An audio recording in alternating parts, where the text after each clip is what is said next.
A question. He said, we just want to get to some low-income areas. I said, the whole city is low-income. I'm going to rewind it back to 10 years before the whole recession started. General Motors left. So, my dad worked General Motors. My wife's dad worked at General Motors. The whole city, his dad worked at General Motors. When they left, the community didn't have any more tax dollars. GM was paying taxes. The employees was paying taxes.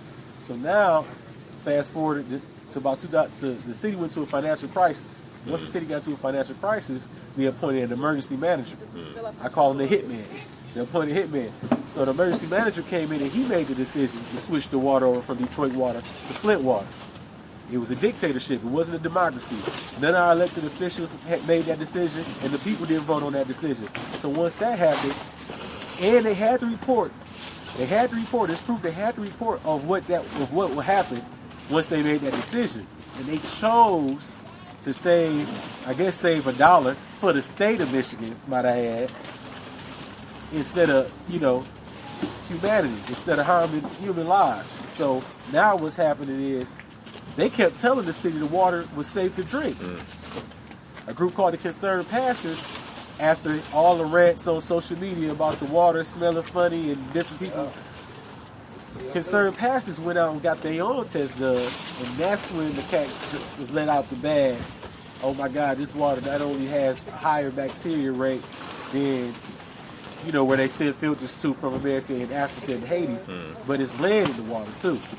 So then they finally switched it back over to Detroit water. So the bacteria from the Flint water is not coming to the pipes, but it messed the pipes up so bad, it's still, the lead that is stripped is still getting in the water. And the filters ain't strong enough to get the lead out. So that's where we are now. I guess they're trying to figure out if they're going to coat the pipes, if they indeed have to replace all the pipes. But at this point, we don't even trust the government because he done lied to us so much.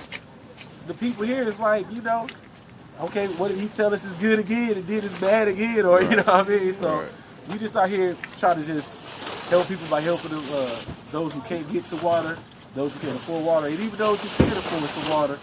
Water's not something, they making people pay the water bill. They threaten to take people's children away.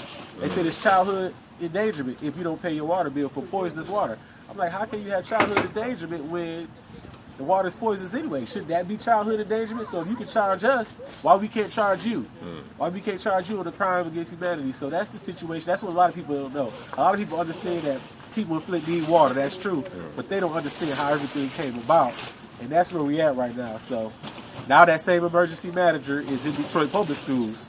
You've been hearing about Detroit public schools going crash. So I'm like, wow. There's a Bible verse that says, God will make the enemy your footstool. I used to always wonder, like, what enemy? I don't got no beef with nobody. I get it, the enemy. But, and now I'm starting to realize, related to Hitler. At first, you was thinking, like, oh, Hitler, they got a problem with the Jews. That's their problem. That's their beef. Then you're like, wait a minute, he got a problem with them, too. Wait a minute, he got a problem with them, too. Then before you know it, so it's like, we got to stop this before it starts to spread. Because next thing you know, it's going to be Detroit schools. And I'm trying to figure out, why is it always inner cities? I'm not trying to play, I'm not a conspiracist, but it is what it is. But can I ask you a question real quick? Can we get the stats on the population of this area? In Flint is under 100,000 people. It's the lowest it's been in years. I know it's either 40 or 60% of the people here live below the poverty line. Okay. Let alone being regular poor. Right. You know what I mean? Right. Below the poverty line. So a lot of people here. And how does that break down as far as ethnic groups?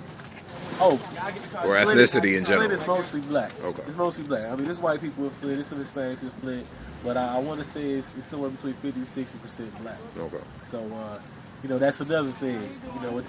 We don't think this ever would have happened in West Bloomfield Hills or in downtown Ann Arbor, where the governor lives at. You can save money for the state anywhere, switching anybody's water to anything. So, we got Jamal Bryant. He's going to be in town Monday. Attorney Crump is going to be in town. We had Rachel Maddox here. J.C. Jackson was here twice.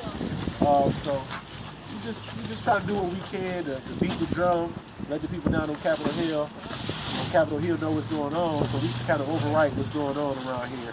And, you know, put the power back into the hands of the people and let them vote on policy. Let them vote.